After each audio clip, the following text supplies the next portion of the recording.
ሰላም በያላችሁበት የከበረ ሰላምታችን ይድረሳችሁ ክቡራን ተመልካቾች ከከፋ ቴሌቪዥን የሰዓቱን ዜና ይዘን ቀርበናል። ከዜናዎቹ ጋር ጽዮን ታደለ ነኝ። አብራችሁ እንድትቆዩ የአክብሮት ግብዣችን ነው። ወደ ቀዳሚ ዜና አለፍን። በዘንድሮ የተፋሰስ ልማት ስራ ከ5300 ሄክታር በላይ መሬት ለማልማት ቅድመ ዝግጅት መጠናቀቁን የጊምቦ ወረዳ ግብርና አካባቢ ጥበቃና ህብረት ስራ ልማት ጽህፈት ቤት ገለጸ። የዘንድሮ የተፋሰስ ልማት ስራ በወረዳው ከጥር 20 ቀን 2018 ዓ.ም ጀምሮ እንደሚካሄድ ተገልጿል። የጽህፈት ቤቱ ምክትልና ተፈጥሮ ሀብት ዘርፍ ኃላፊ አቶ ተሾመ ሽባባው በወረዳው የተፋሰስ ልማትን የግብርና ስራ አካልና ባህል ተደርጎ ላለፉት 16 ዓመታት ሲሰራ ቆይቷል ብለዋል። በዘንድሮ የተፋሰስ ልማት ስራ በ30 ነባር ንዑስ ተፋሰሶች 5320 ሄክታር መሬት ለማልማት ቅድመ ዝግጅት ተጠናቋል ብለዋል። በወረዳ ደረጃ ህዝባዊ ንቅናቄ መፈጠሩን ገልጸው 29267 ዜጎች በዚህ ተግባር ይሳተፋሉ ተብሎ ይጠበቃል ሲሉም ገልጸዋል። በተፋሰስ ልማቱ የስነ ህይወት የስነ አካላዊና የተጎዱ መሬቶችን የመከላከል ስራ በዋናነት የሚከናወኑ ተግባራት መሆናቸውን አመላክተዋል። በአርሶ አደሩ ልማት ቡድን፣ በሴቶች ልማት ቡድንና በወጣቶች ማህበራዊ መሰረት በመከፋፈል ከጥር 20 ቀን 2018 ዓ.ም ጀምሮ በየዕለቱ ተግባራቸውን በመከወን የተያዘው እቅድ እንዲያሳካ ይደረጋል ብለዋል። ዘገባው የደቡብ ሬዲዮና ቴሌቪዥን ድርጅት የቦንጋ ቅርንጫፍ ነው። ለባለ ሀብቶች የሚተላለፍ መሬት ለታለመለት ዓላማ መዋል እንዲችል ተገቢውን ክትትል ማድረግ እንደሚገባ ተገለጸ። የከፋ ዞን ከተማ ልማትና ኮንስትራክሽን መምሪያ የበጀት ዓመቱን የመጀመሪያ አጋማሽ አፈጻጸም ባለድርሻ አካላት በተገኙበት ገምግሟል። ዘገባው የታደሰ ወልደሰንበት ነው። ዝርዝር አለን። የምክክር መድረኩን በንግግር ያስጀመሩት የከፋ ዞን ከተማ ልማትና ኮንስትራክሽን መምሪያ ኃላፊ አቶ አሸናፊ አዲሱ የመድረኩ ዋና ዓላማ በ6 ወር የተመዘገቡ ስኬቶችና ያጋጠሙ ችግሮችን በጋራ በመለየት ለችግሮቹ የጋራ አቅጣጫ ለማስቀመጥ መሆኑን ገልጸዋል። ቀጣይ ደግሞ ለትግበራ የሚያስቸግሩ ነገሮች፣ ከቤቱ የሚሰጡ ነገሮች፣ እንደ ማነቆ እንደ ችግር የሚነሱ ነገሮችን እኛም እንደ መምሪያ ማገዝ ያለብን ወርደን መደገፍ ያለብን ስራዎችን በኋላ በምትሰጡት ሀሳብ ልክ መውሰድ ያለብንን ነገር ወስደን ራሳችንን የምናዘጋጅበት ነገሮች ይኖራሉ። ኃላፊው አያይዘው ተቋሙ ዘርፈ ብዙ የመልካም አስተዳደር ችግሮች የሚመጡበት በመሆኑ ችግሮችን በጋራ ለመፍታት ለማህበረሰቡ ተገቢ አገልግሎት መስጠት ያስፈልጋል ብለዋል። የተነሱ የተፈቱና ቀጣይ የትኩረት አቅጣጫ ማድረግ ያለብን የተቋማችን የመልካም አስተዳደር ኢሹዎች ምንድናቸው የሚለው ላይ ትኩረት አድርገን የምንነጋገር ነው መሆኑ ኢኒሼቲቭ በከተሞች ላይ የሚሰራው ስራዎችን በተመለከተ በጣም ትኩረት በማድረግ እየሄዱ ያሉበት ሁኔታዎች አሉ። ይሄን ግንቦ ላይ የተጀመረው ነገር ሌሎች መዋቅር ቀሎ ላይ ያሉ እንቅስቃሴዎች አሉ፣ ሌሎች ወረዳዎች ላይ ያሉ እንቅስቃሴዎች አሉ። እነኚህ እንቅስቃሴዎችን በማስፋት ሁሉም ቦታዎች ላይ ሁሉም የወረዳ ከተማዎች ሁሉም የወረዳ ማዘጋጃ ቤቶች እነኚህ የፓርቲያችን ኢኒሼቲቭ በሀገር ደረጃ ክቡር ጠቅላይ ሚኒስትራችን ያስቀመጡትን ኢኒሼቲቭ በጣም ትኩረት በመስጠት ቅድሚያ በመስጠት መዋቅራችን ቢያንስ መታየት የሚችል ፊት ለፊት ለመውጣት የሚችል መዋቅር ለማድረግ ጥረት ማድረግ አስፈላጊ ስለሆነ ከዛ ጋር ተያይዞ ይህን ሀሳብ በስተመጨረሻ ትኩረት አድርገን የምንነጋገር ነው የሚሆነው የሚል ነገር። በመድረኩ የ6 ወራት አፈጻጸም ሪፖርት ያቀረቡት በመምሪያው የቤቶች ልማት ዳይሬክቶሬት ቡድን አቶ አሪጎ አቱሞ የተመዘገቡ ዋና ስኬቶችና ያጋጠሙ ችግሮችን አስረድተዋል። ተቋም ከሚመሩ ዋና ዋና ተግባር ውስጥ አንዱና ዋነኛው አንዱ መሬት ዘርፍ ነው። በዚህ መሬት ዘርፍ የተመዘገቡ በርካታ ውጤቶች አሉ። በቀጣይ ደግሞ ሊሻሻሉ ይገባሉ ተብሎ የሚቀመጡ ጉዳዮችም አሉ። ከዚህ ውስጥ አንደኛው ነገር በተለይ ከዝግጅት አኳያ መሬትን ለተለያየ አገልግሎት ከማዘጋጀት አኳያ አፈጻጸሞቻችን ጥሩ ነው የሚለውን ነገር ገምግመናል። ከመድረኩ ተሳታፊዎች መካከል የቦንጋ ከተማ አስተዳደር ማዘጋጃ ቤት ስራ አስኪያጅ አቶ አክሊሉ፣ የወረዳ የከተማ ልማትና ኮንስትራክሽን ጽህፈት ቤት ኃላፊና የጊምቦ ወረዳ ከተማ ልማትና ኮንስትራክሽን ጽህፈት ቤት ኃላፊ አቶ አለማየሁ አላሉ በአስተዳደሩ እየተከናወኑ ያሉ ተግባራትን አስታውቀዋል። ቦንጋ ከተማ ማዘጋጃ የራሳችንም እቅድ በተገቢ ሁኔታ በ6 ወር ውስጥ መፈጸም ያለበትን ለይተን የፈጸምንበትና የቀሩ ደግሞ ጉለቶችንም ያየንበት መድረክ ነው ብሎ መውሰድ ይቻላል። ከባለሙያ ቁጥር ውስንነትና ሌሎች ያጋጠሙ ችግሮችን አንስተዋል። እንደ ማኔጅመንት ገምግመንም የለየናቸው ችግሮች አሉ። በተለይ ከለየናቸው ዋና ዋና ችግሮች ብለን የወሰድነው መሬትን በተገቢ ሁኔታ አዘጋጅቶ ለልማት ለሚፈለገው ኢንቨስትመንት ለሚፈለገው የተለያዩ አገልግሎቶች የሚውለውን መሬት አዘጋጅቶ ከማቅረብ አኳያ ትንሽ ጊዜ የወሰድንበት ሁኔታ አለ። ጊዜ የወሰድንበት ሁኔታ ደግሞ በምክንያት ነው። ይህ ምክንያት ምንድነው? ማዘጋጃ ቤቱ ሪፎርም በርካታ ችግሮች ስለነበሩ ሪፎርም ተደርጓል። ሪፎርም ሲደረግ እንግዲህ አጠቃላይ የፖለቲካ አመራር በአዲስ ነው የተደራጀው። ከዛ ጋር ተያይዞ ባለሙያም ጭምር ከ13 በላይ ባለሙያዎች ከዚህ ተቋም በግምገማ እንዲወጡ የተደረጉበት ሁኔታ አለ። ከዚህም ጋር ተያይዞ በእነዚህ በወጡ ባለሙያዎች መልሶ ሌላ ባለሙያ ከተለያዩ መዋቅሮች አመጥቶ የመተካቱ ሁኔታ ጊዜ ወስዶብናል። አሁንም ያልተሟላ ባለሙያ እንዳለ እያየን ያለንበት ሁኔታ አለ። ከዚህ ጋር ተያይዞ ቀድሞም እንዳሳወቅ የአመራር አደረጃጀቱም ጭምር በአዲስ የመጥቶ ይህን ስራ ከመለማመድ ጋር ተያይዞ ጊዜ መውሰዱ አለ። ከነዚህ ምክንያቶች የቦታ ዝግጅት ለኢንቨስትመንት ለማህበራት ብሎም ለሊዝ ከማውጣት አንጻር አሁን እያዘጋጀንበት ያለ ሁኔታ እንዳለ ሆኖ ግን ጊዜ ወስደናል።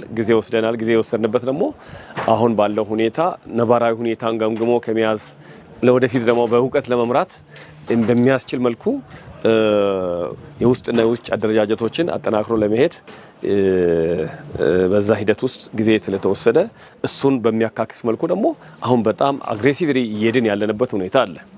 ከዚህ ጋር ተያይዞ ሰፊው እና በርካታ ችግር ብለን የወሰድነው በተለይ ከዚህ ከማህበራት ተደራጅቶ ረጅም ጊዜ የቆየ መሬት ያለ ማስተላለፋችን እንደ ጉለት የወሰድንበት ስለሆነ አሁን እያዘጋጀንበት ካለው መሬት ለመስጠት ቅድመ ዝግጅቶችን አጠናቀናል። በየመዋቅሮቻቸው የማህበረሰብ ተሳትፎን በሚመለከትም የሚከተለውን አጋርተውናል። ህብረተሰቡን ማሳተፍ የሚለው ባለሀብትን እንደማወያየት ነው። አሁን የሺሾ እንደ አቶ ወንድሙ ምሳሌ መሆን የሚችል ነው።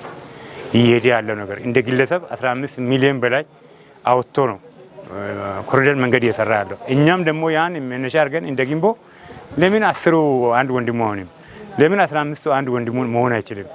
ለምንድን ነው ብለን አዋይተናል። 2 ዙር ፍቃደኛ ናቸው። ኮሚቴ አዋቅረናል፣ ካውንስል አዋቅረናል። አሁን አንድ ማዘጋጃ ላይ ውሃ ማዘጋጃ ላይ ወረዳ እርሰ ከተማ ላይ የራሳቸውን ባለ ሀብቶች ልማት ተብሎ ለማልማት ዝግጁ ያደረጉበት ሁኔታ ነው ያለው እና እንግዲህ አሁን ባለው ሁኔታ እየታየ ያለው ነገር ጥሩ ነው። ግን ዞሮ የአገልግሎታችንን በተለይ የህዝብን ቅሬታ መፍታት የሚፈልጉ ነገሮች አሉ። ያን ለቅመን ከሰራን አሁን የታየው የሪፖርታችን ሁኔታ ያለንበት ነባራዊ ሁኔታ የተሻለ ነው። ቀጣይ ደግሞ የሚያበረታታ ሁኔታ ነው ያየሁት የሚል ነገር ነው አለኝ። በበጀት ዓመቱ ከ5600 በላይ ሄክታር መሬት በአፈር ጥበቃ ስራ እንደሚለማ የጠሎ ወረዳ ግብርና አካባቢ ጥበቃና ህብረት ስራ ልማት ጽሕፈት ቤት አሳሰበ። የበልግ ልማትና የተቀናጀ የተፋሰስ ልማት የንቅናቄ መድረክ በወረዳው ተካሂዷል። አንተነህ ፍቃዱ ያደረሰውን ዘገባ አማኑኤል ክንፌ እንደሚከተለው ያቀርባል። የአካባቢ ጥበቃና ልማት ስራ በመንግስት ትኩረት እንደተሰጠበት ያነሱት የጠሎ ወረዳ ግብርና አካባቢ ጥበቃና ህብረት ስራ ልማት ጽሕፈት ቤት ኃላፊ አቶ አፈወርቅ አደመ ውጤታማ ተግባራት በዘርፉ መከናወናቸውን ገልጸዋል። የአፈር ልማትና ጥበቃ ስራ ለግብርና ምርታማነት ያለው አስተዋጽኦ ከፍተኛ መሆኑንም አስረድተዋል። በጠሎ ወረዳ በዘንድሮ ዓመት 32000 የማህበረሰብ ክፍሎችን በማሳተፍ 5604 ሄክታር መሬት በአፈር ጥበቃ ስራ እንደሚለማ ኃላፊው አስታውቋል። በበልግ ልማት ስራ አምና ከተሰራው በ14% በማሳደግ ለመስራት ግብ መቀመጡንም ጠቁሟል። በመድረኩ የተገኙት የወረዳ ምክትል አስተዳዳሪና ፋይናንስና ኢኮኖሚ ጽህፈት ቤት ኃላፊ አቶ አስናቃ ዋጎ በበኩላቸው የተፋሰስ ስራ ባህል የሆነ መምጣቱን ተናግረው በአርሶ አደሩ ዘንድ በስፋት እየተሰራ ነውም ብለዋል። የበልግ ልማትን በተመለከተ በሁሉም ቀበሌዎች እንደየስነ ምህዳሩ ሁኔታ እንደሚፈጸም አስረድቷል። በመድረኩ ዙሪያ አስተያየታቸውን የሰጡት አርሶ አደሮች ከተጀመረ 13 ዓመታትን ያስቆጠረው የተፋሰስ ስራ የአፈር ለምነትን ለመጠበቅና ምርትና ምርታማነትን ለማረጋገጥ ትልቅ ሚና እየተጫወተ መሆኑን ተናግረዋል። የተፋሰስ ስራ ከተጀመረ ወዲህ የግብርና ስራ ላይ የተሻለ ለውጥ መምጣቱን አርሶ አደሮቹ አብራርተዋል።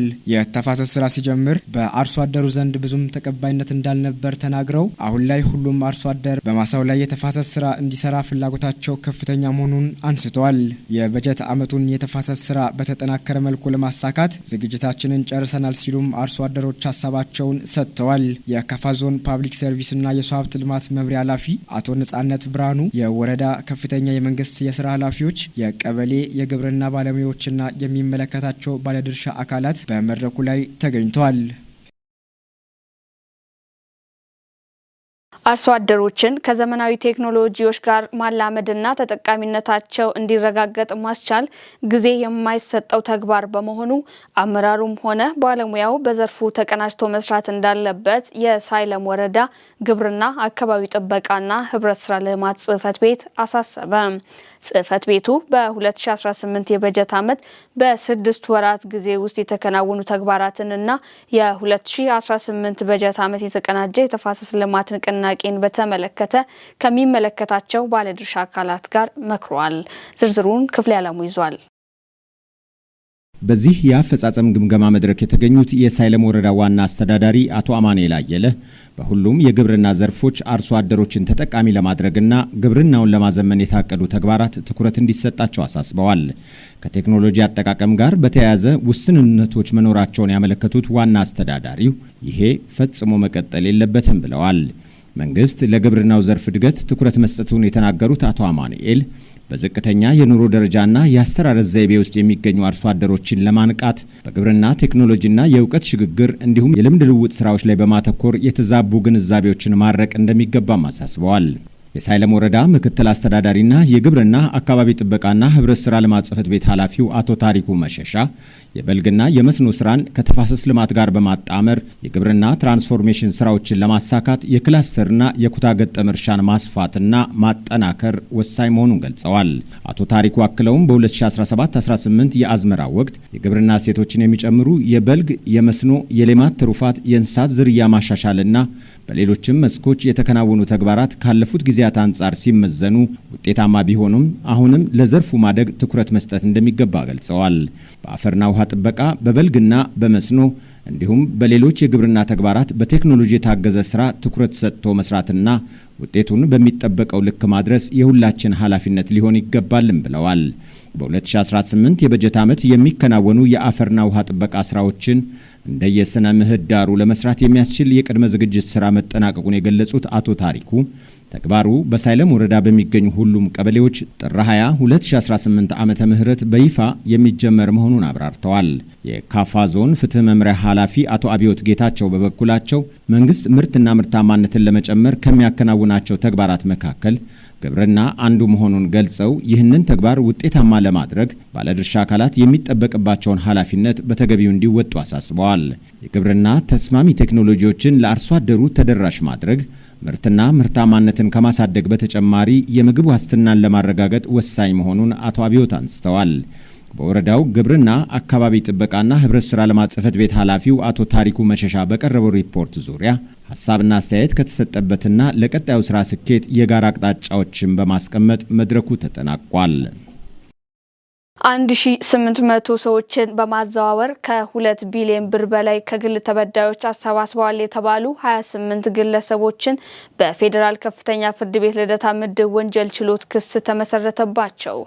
የፍትህ ሚኒስቴር የተደራጁና ድንበር ተሻጋሪ ወንጀል ጉዳዮች ዳይሬክቶሬት አቃቤ ሕግ በክስ ዝርዝሩ እንዳስረዳው ክሱን ያቀረበው በሊቢያ መስመር በሰው ልጅ የሚነግዱ ዋና ዋና አዘዋዋሪዎች ላይ ትኩረት ተደርጎ በተካሄደ ምርመራ መነሻነት ነው።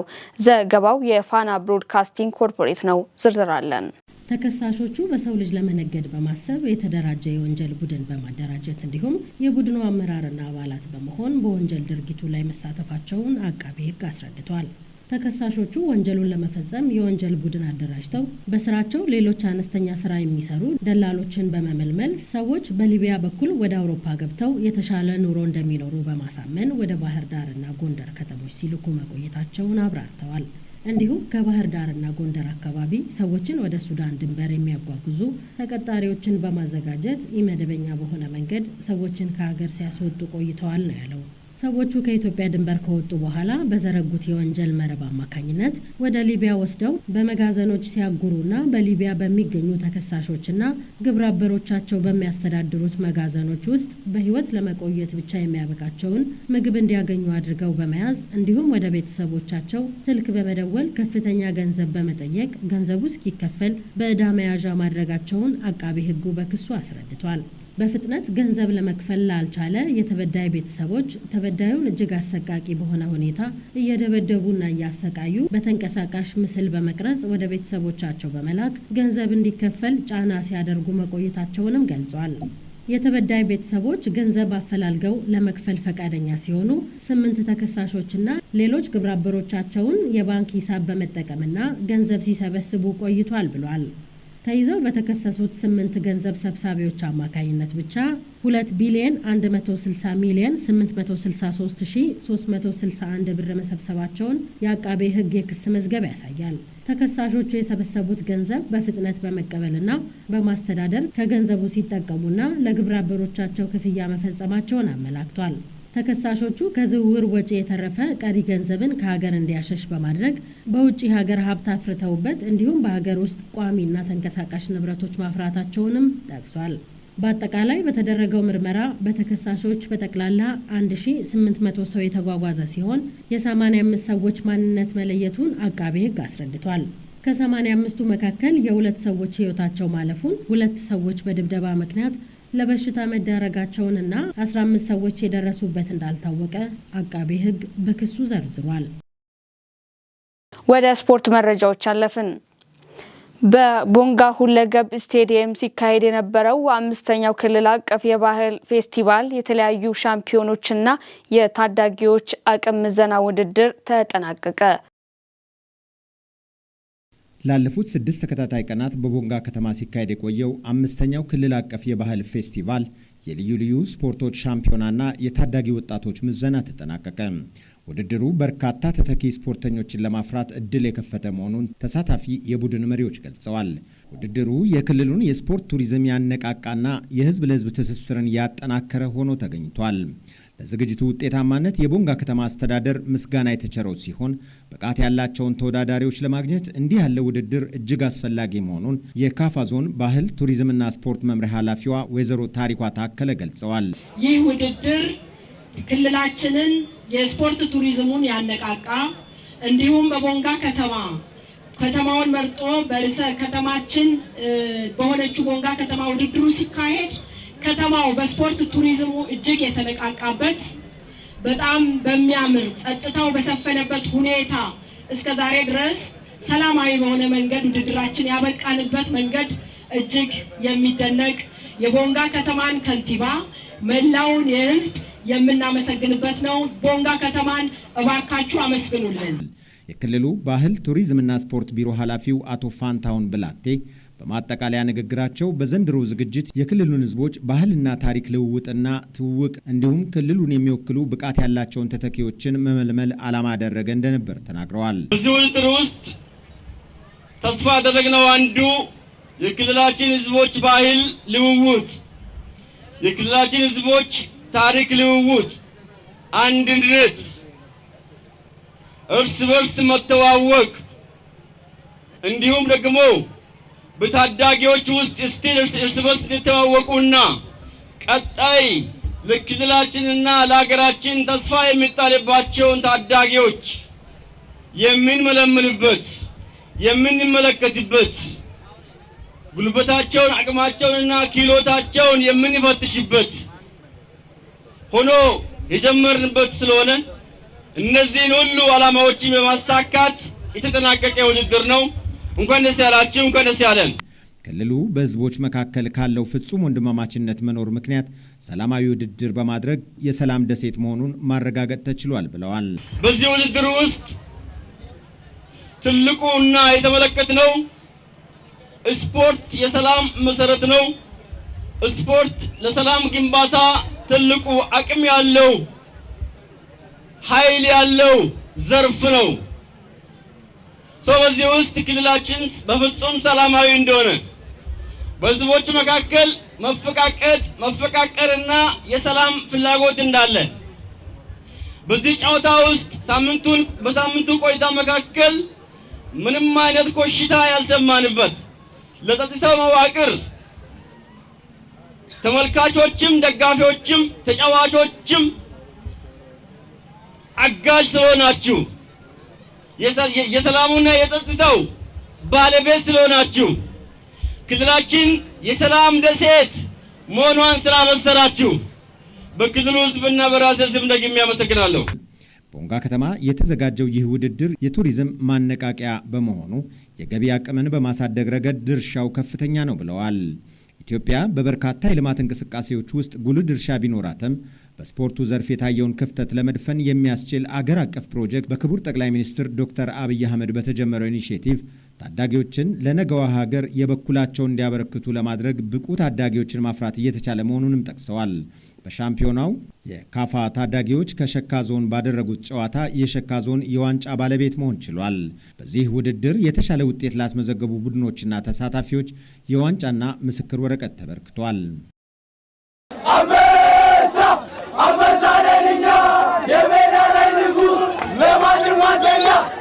ክቡራን ተመልካቾች ከከፋ ቴሌቪዥን ለሰዓቱ ያዝናቸውን ዜናዎች በዚሁ ቋጨን። ከዜናዎቹ ጋር ጽዮን ታደለ ቆይታ አደረኩ። ቀሪ የከፋ ቴሌቪዥን መሰናዶች ይቀጥላሉ። በያላችሁበት ሰናይ ጊዜ